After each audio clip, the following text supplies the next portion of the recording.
Hello all my bibliophiles, welcome back to the Library Reader, where I do I do reviews and show off books that I've gotten from the library, either physical or digital.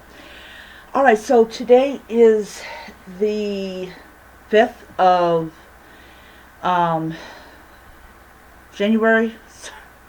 I was thinking, what the heck? Did I just forget I'm in January? Alright, so on my Kobo, I am reading Elizabeth Peters' The Crocodile by the Sandbank. I think that's how you. On the Sandbank. The Crocodile on the Sandbank by Elizabeth Peters.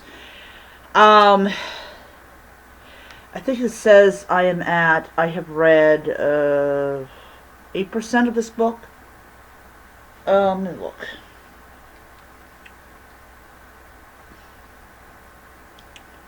Looks like, I don't know. So I'm gonna turn this on. So I think I'm at 8%. I'm not exactly sure. I might be at 1%, or maybe at 4%. I don't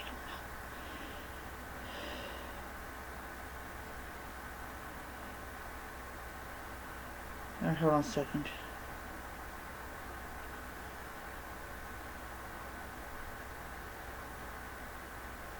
I'm at 10%. I'm at 10%. Alright. Yep. So this is what I'm reading. So I'm gonna turn it off. Alright. So The Crocodile on the Sandbank, the first book in the Amelia Peabody series, and I'm gonna say this. I had basically put a hold on this I was like, okay, great. I'm going to reread the first book because I read it on my Kindle, and prior to that, I did read the physical edition of the book. So what the book is about is that it's about a woman called Amelia Peabody, who is a woman that lives in the Victorian era. This is around the time when, like, you have a lot of countries that are now independent that were very much part of, like, these big empires like Belgium, especially Britain, Spain, countries like that. They relied very heavily on support and on these empires. This is before any of them declared independence and became their own nation. So Amelia Peabody and her friend so her friend Evelyn is very much, I'll just say, Evelyn is penniless because she went off with this guy that I think her grandfather did not approve of. He cuts her out of her will, so she doesn't have any more money. She's about ready to kill herself, and then of course Amelia Peabody appears, rescues her from that, and everything. So this is the beginning of the whole thing. And I read this book on Kindle, I think it was 2 years ago or a year ago. I don't remember, one of the two. And I totally forgot what most of the book was about. So I decided to go ahead and reread it because I'm planning on this year to read all of Elizabeth Peters' Amelia Peabody books. And because I'm basically really restricting how much money I spend, at least for the next couple of months, because it is winter and we have about 2 months to go before we see spring. I really feel like that I really need to stop spending money that I just don't have.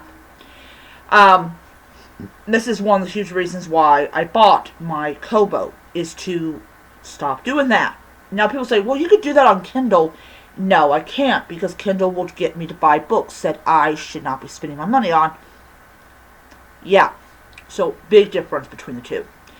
So I am on chapter 2 of this book. I started reading the book, it's like 1:11 right now, like after midnight, and I'm going to say this. Getting this book on my Kobo was literally a challenge because it disappeared from my holds, and I would automatically assume it would appear in my books. It did not. So I had to do some juggling, back and forth, back and forth, back and forth. Finally, it said borrow. I immediately hit it, and yeah.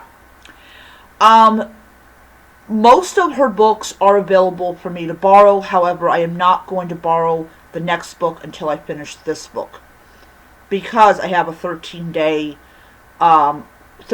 period of time. But there's 12 chapters in this book, and I'm definitely going to read chapter 2 later on today when I wake up. I'm currently drying my clothes right now.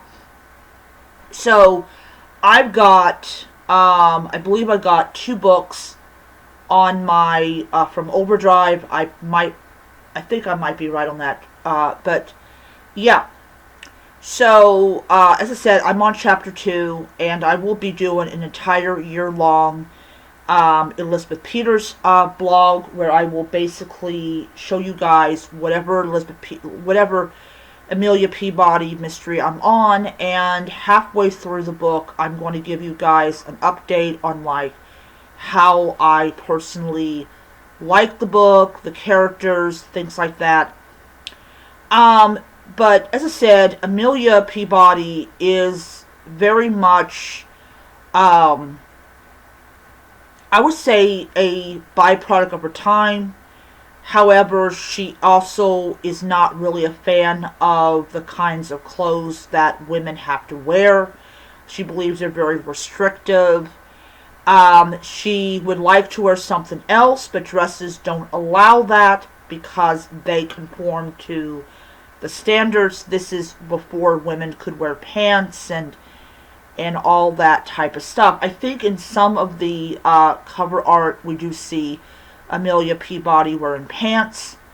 That is very rare. I'm going to say this: a lot of the covers, you can tell by just looking at the cover that it's Amelia Peabody, because it has a lot of, like, Egyptian symbolism and scenery.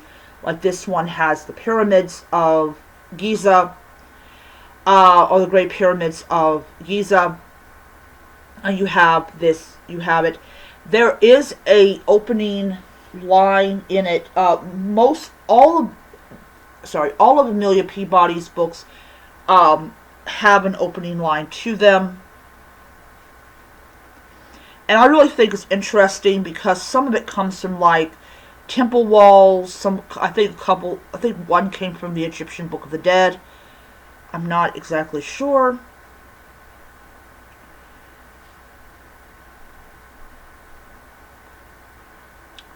So I'll read that opening to you, and then I'm gonna go back to where I'm at. I've got it on night mode.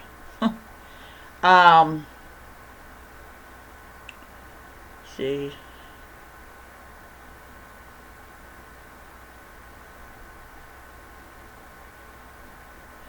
It says here, "The love of my beloved is on yonder side. A wideth of water is beneath us, and the crocodile waiteth on the sandbank." Ancient Egyptian love poem.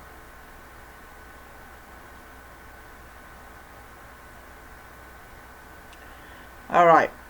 That's interesting. So,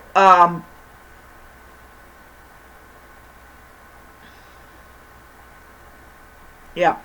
So, so every one of them, you get that section there, where she basically got the title of the book from.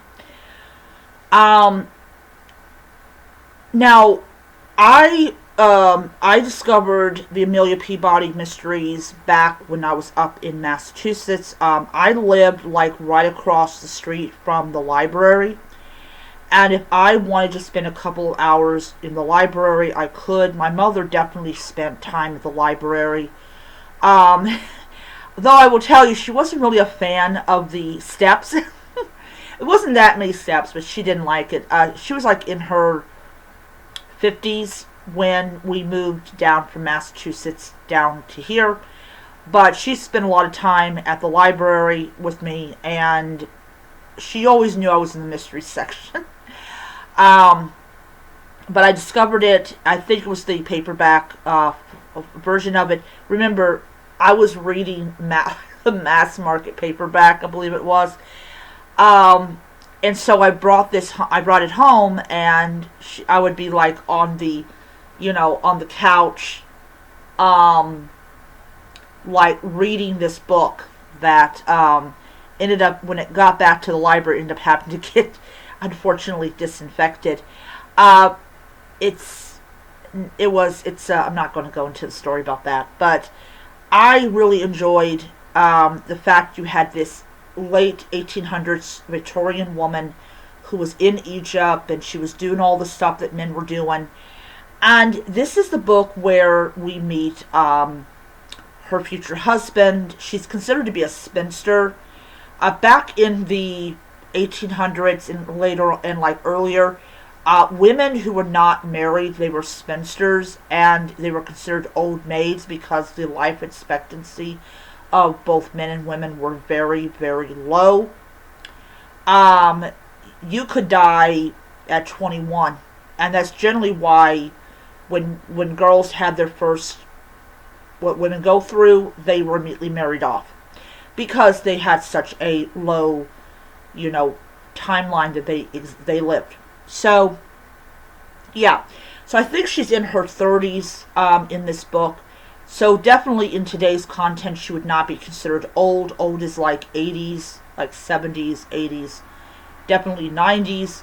But back then, being in your 30s, you were considered old, and you were considered a spinster if you were not married. But if you guys have been following the series, even all the way to the Painted Lady, which is the final book, which is supposed to end the entire series, we know perfectly well that she doesn't remain unmarried for long, especially when she goes to Egypt.